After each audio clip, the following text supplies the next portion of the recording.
What is going on? Psych Perspectives, Geo Fox. And in this video, this is a viewer request from, shout out to Caroline Smith, viewer request. And the discussion, the viewer request was basically asking my perspective on colorism, light skin, dark skin, brown skin, what have you. And then also my experiences as a light-skinned person, a light-skinned black person. So, I just want to throw this out. So let's talk about it. Initially when you asked that question, I was like, I don't really have a perspective. Well, I have perspectives, like my own, experiences and like my opinion. But then I also don't want to get into the discussion necessarily. But so let's talk about it. So let's talk about colorism. And do I think it is real? Does it exist? Yes, colorism is real. Colorism does exist.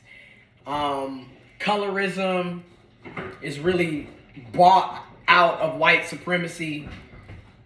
And I mean, that's literally what it is at the end of the day, because it's a notion and belief that the lighter complected your skin is, the closer you are to white, the more attractive you are seen, the more, educated you are seen. You are seen as being nicer, friendlier. You are seen as being more intellectual. You are seen as being more attractive. Again, we still have European beauty standards.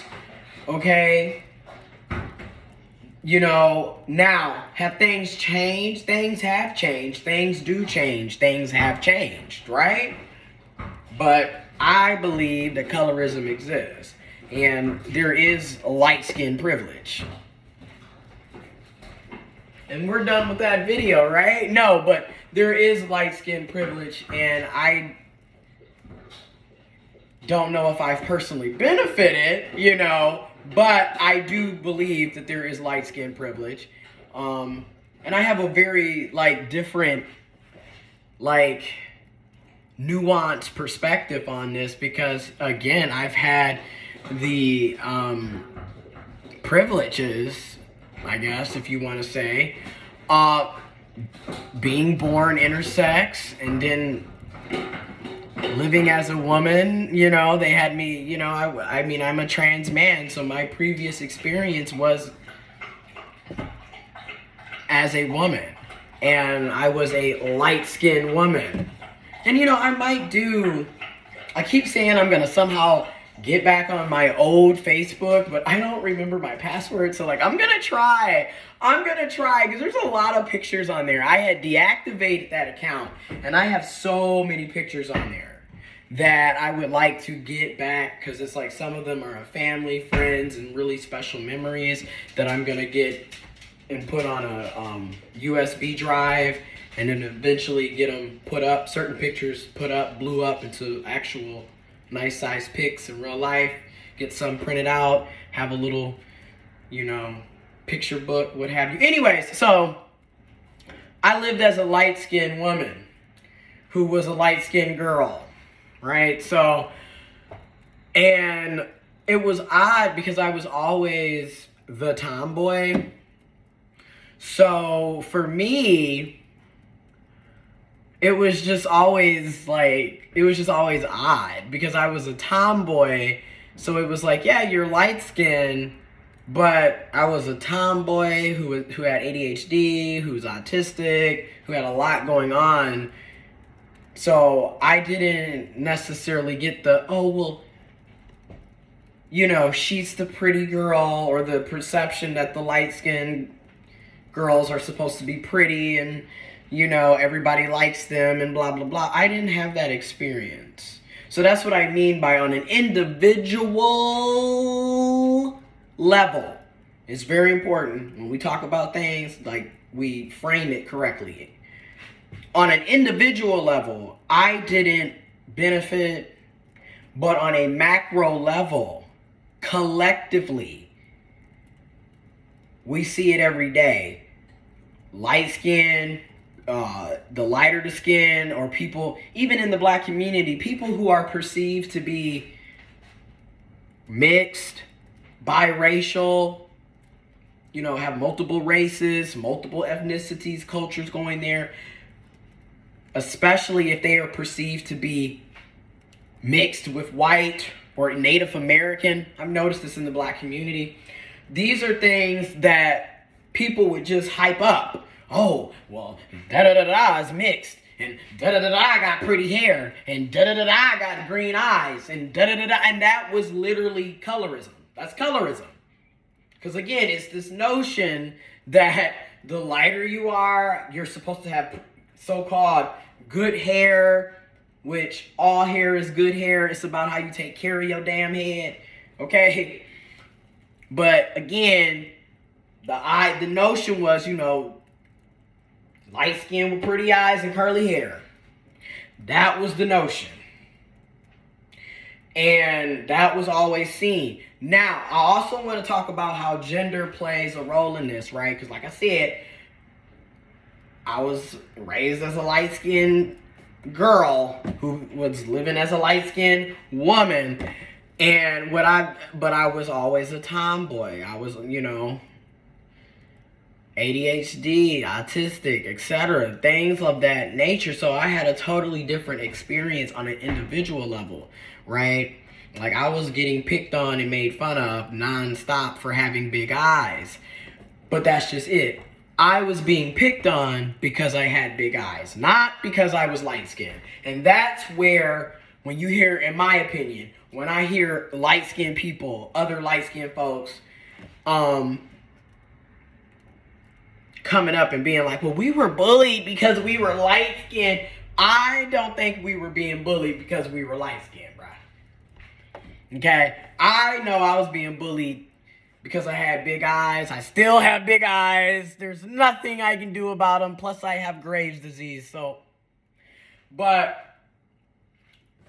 I was bullied about that all the time. It was just so weird, like, and then being made fun of, you know, for my eccentricities, but obviously I'm not neurotypical, so I can't help that either. Isn't it wild, the shit that we make fun of people about, and then it's like, but y'all was making fun of dark-skinned people all the time. Let's be real.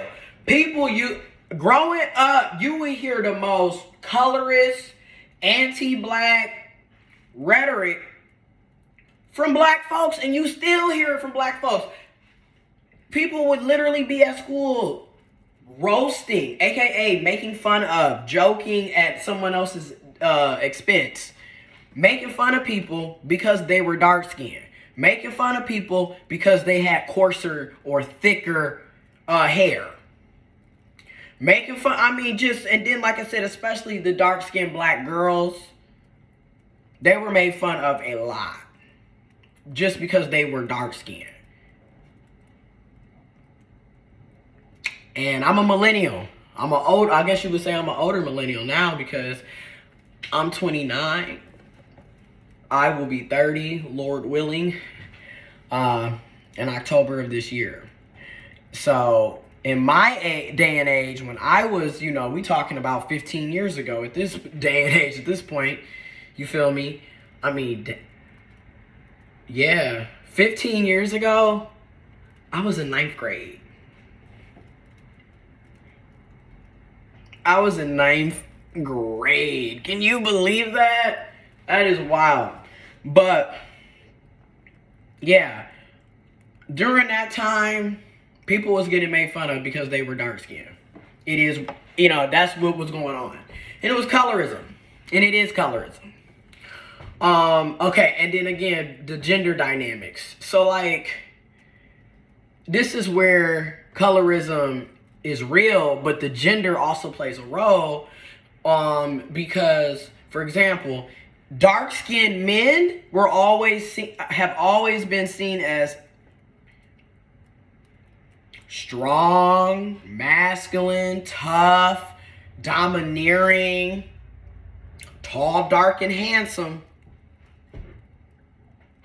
But then light-skinned men are always typically seen as being weak, effeminate, feminine, emotional, the pretty boy, right?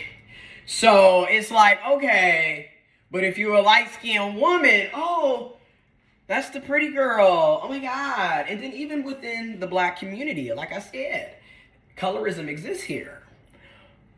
Even with our Define 9, the D9, our black Greek fraternities and sororities, colorism was all dripped through that. See, what people don't understand, AKAs, Alpha Kappa Alpha, historically, was for the light-skinned girls, the light-skinned women. Delta Sigma Theta was for the dark and the brown-skinned women. Even when you look at the alphas and the kappas. Another situation. You look at the Omega Psi Phis, you see a lot of dark-skinned men over there. Okay? You look at the alphas and the kappas, you see a lot of light-skinned boys over there. And that was, again, people, look this shit up. I'm not just talking out of my neck. This stuff is historical. You know, a lot of what you see is not new. It's just another version, another updated version, right?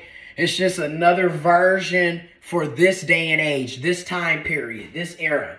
This shit that we're talking about with colorism and light skin, dark skin, brown skin, blah, blah, blah. This been going on. This ain't nothing new. This was historically happening. You feel me? And when people don't learn from the past, you keep making the same mistakes. And that's why we gotta educate, and we gotta be aware, and we gotta address our privileges. So for me, I have light skin privilege, right? And a lot of people have a hard time, you know, on that, because a lot of light skinned folks will come in, but we're black and blah, blah, blah, blah, blah. True, but there is a privilege that comes with being light skinned.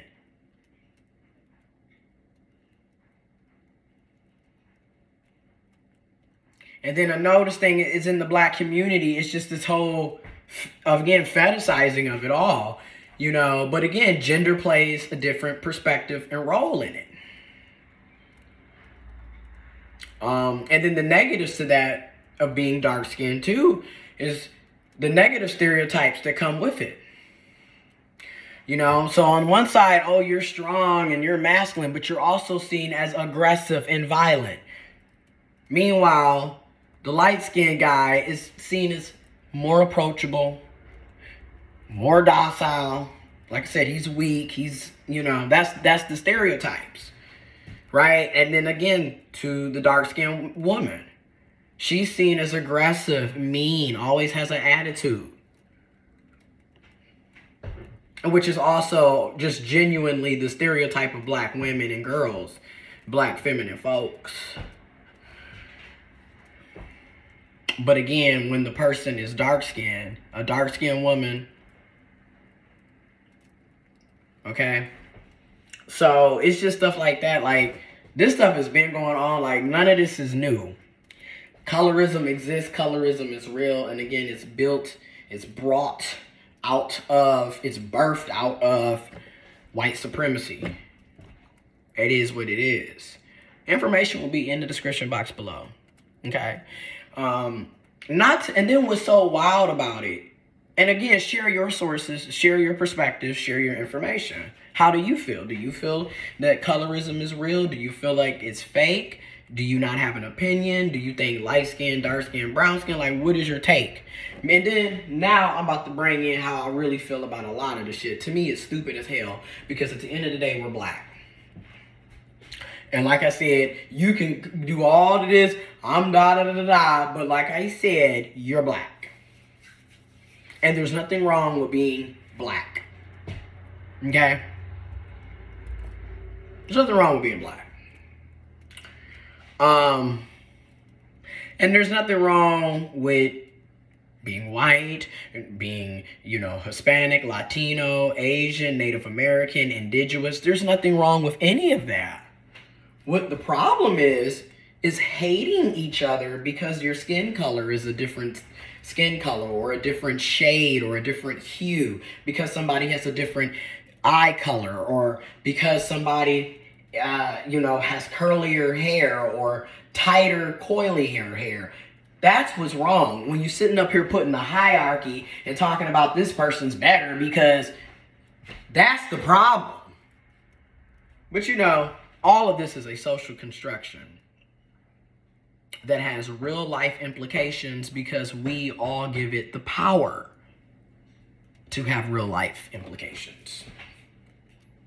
And that has been my, discussion on colorism and colorists and what have you. I really recommend reading Black Skin, White Mask by Frantz Fanon. Last year I was doing like a little reading club, and then I kind of fell off because I had to go back at work and had all this stuff happen. But maybe we can get back on that, because really Black Skin, White Mask and a few other books I would totally recommend like people to consider reading, because it's really good and it goes into a lot of what I'm talking about. Anyways, y'all be safe. Don't be a colorist. Don't be, because that's another thing. Y'all sit up and say, it's a preference, it's my preference, Okay, you can have your preference, but your preference can still be colorist. Because you got people who literally are still in here saying, I don't date dark skin. I don't date dark skin. You don't date a group of people because they have dark skin? And then y'all will sit up and say, well, that's his preference. That's her preference. That's their preference. But then in the same breath, if somebody said that they don't date black people, well, that's racist. And it is racist, but that's their preference, right? Okay, that's why I said a lot of times, yeah, you can have your preferences, but your preferences oftentimes are rooted in bigotry, ignorance, and closed-mindedness. Because again, listen to what you're saying. Okay, that's all I'm going to say. Okay? And again, you can have them. But also own up that you are a bigot at the same time. You can have your preferences. That's just like me. I am bigoted. I have a lot of closed-minded shit about me. Okay, that I'm working on, because I'm recognizing, you a hypocrite. Because how you gonna be complaining about blah, blah, blah, but your preferences is just as effed up. So I'm holding myself accountable. And it's okay to change and make new decisions once you found out new information. Okay, I'm out.